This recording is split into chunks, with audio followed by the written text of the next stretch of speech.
you're running towards it. And you got to make sure that those guys that are with you are able to step up and be there with you. And we had this one incident because of trying to meet certain quotas within the fire department. We were getting people that were either not fit enough or unskilled, but they were being pushed through, even though they were failing the test and everything like that, but to meet a certain criteria. And we had one incident where we were doing a training exercise, myself and some of my fellow firemen, and we had some guys that had gone through that process, and we go through the process and warn them and say, listen, this is what's going to happen when we enter that building.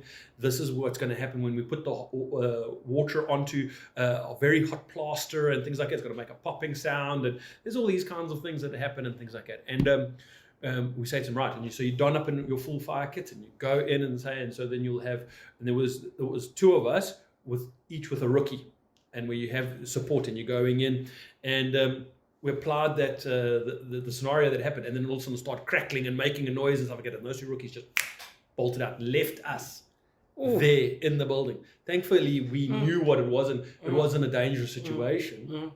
But I mean, that is the sort of scenarios that we're dealing with, and then what happens is now you've got to try and get that across to people that are doing all the hiring.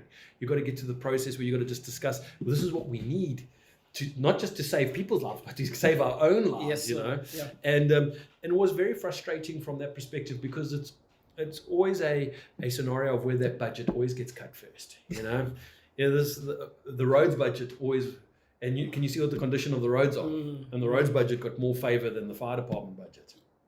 Sure. So, you're dealing with that scenario and things like that. And so therefore you lose sort of that integrity of the quality of the firemen that were there in that process. And I'm going back many years ago.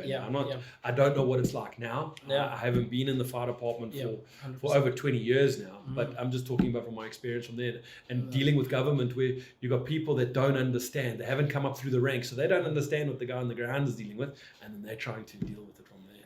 Hectic. Yeah. And how did you transition from the government to a corporate company, and how was the process for you?